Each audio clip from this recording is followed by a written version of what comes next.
Welcome to part 4 of the first lecture. In this lecture, I'm going to talk about hydrometer analysis. In the last lecture, I mentioned that I'm going to include the soil classification charts at the end of the lecture. Well, I've included it here because I thought I could use some of the information from the soil classification chart to further this lecture. As you can see that there are certain things such as the ML, MA, CL, CH that pertain to fine grained soils, and we have not discussed these symbols yet, and they're going to be discussed in greater details when I'm going to talk about the Atterberg limits. That being said, if you have the percentage gravel, the percentage sand, percentage fines, and you have calculated the uniformity coefficient and the coefficient of gradation, you could actually use these charts just by navigating from left to right. So you have to look at the percentage distribution between gravel and sand, the percentage fine, the uniformity coefficient, coefficient of gradation, and accordingly select the group symbol and the group name. Similarly, it can be done when the percentage sand is greater than percentage gravel. Now, coming to the topic of hydrometer analysis, basically what we are doing is trying to determine the distribution between percentage silt and percentage clay. To do that, we need to perform the hydrometer analysis. And what we are really after is to determine the percentage silt and percentage clay distribution in the form of a graph and combine that with the sieve analysis graph as shown here. So to do that, what we are basically going to do is take 50 grams, exactly 50 grams of oven-dried soil. That is the soil that has been retained on the pan after passing the number 200 sieve. So once you have taken 50 grams of soil, mix it with a flocculating agent such as sodium metaphosphate. And once you have done that, you mix it thoroughly in a mixture and then put the mixture in a graduated cylinder. Put 1000 ml of water, distilled water in it. And once the mixture has been thoroughly mixed, after that, you include the glass tube, that is a hydrometer, into the distilled water to take the readings. And you have to do that at different time intervals. Basically, this is what these 6 points state. The procedure I just described. You could just pause this video and go through the steps mentioned here, but that's what they say. Now, as I said, we would like to determine the diameter of the particles. So because what we are after is the particle size and the percentage passing. These are the two numbers we need to determine this plot right here.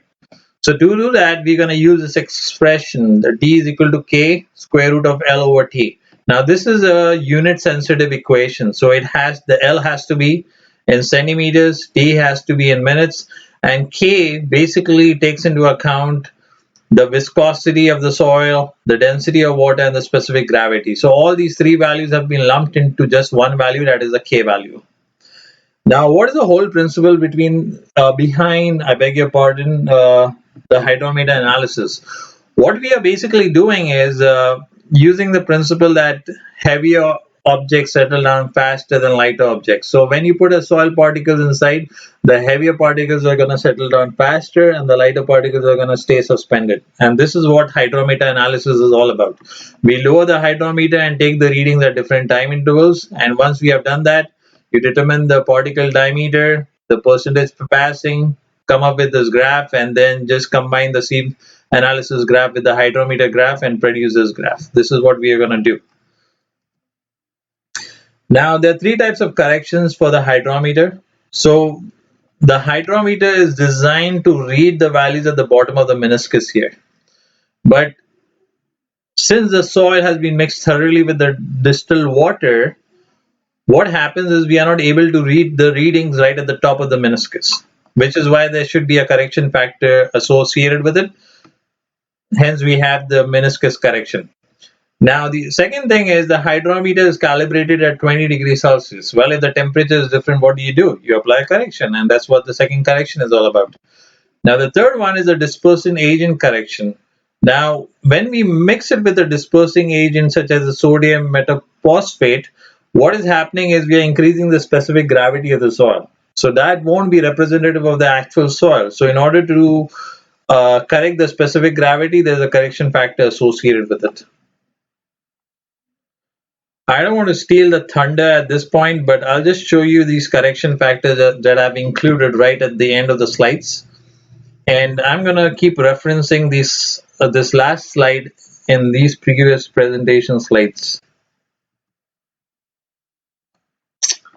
So this is the whole procedure to do that. What you do is determine the temperature, then apply the temperature correction. And the readings you get from the hydrometer are raw readings. So you have to correct it for the three corrections I've mentioned before. That is the meniscus correction, the temperature correction, and then you determine the A value. Now this A value is a correction factor for the unit weight of solids. And for different unit weight of soils, we have different correction factors given here. You have to note that the unit here is grams per centimeter cube, so you would have to do the necessary conversions as required. Now, once you have done that, basically what you're going to do is determine the percentage finer.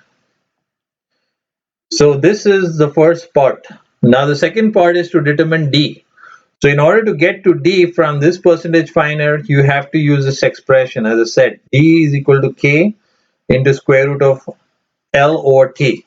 Now L is in centimeters and T is in minutes, and you have to be careful with this, otherwise, garbage in is equal to garbage out. So you would have to be extremely careful with the units here. Now, as I said, the readings you get from the hydrometer are raw readings. So if you were to have the actual readings, oops, you would have to look at the original hydrometer reading and look at the effective depth L reading here. There are certain equations that are out there, but I prefer to use these charts. It's a lot easier and simpler that way. So it's basically plug and chug, folks. So once you have the D value, the K is equal to L over T value, you have the D, you have the percentage finer for different time intervals. You plot it in the form of a graph, and basically this is a table that is used for most cases. So this is just an example that I picked up. So you have the temperature, you have the actual readings, you just have to fill in the blanks for the rest using the correction factors that have been given here. And that's about it. So once you have done that, you have to determine the percentage finer and the particle diameter. Just combine the two and produce these graphs. Hopefully this was helpful, and see you in the next lecture.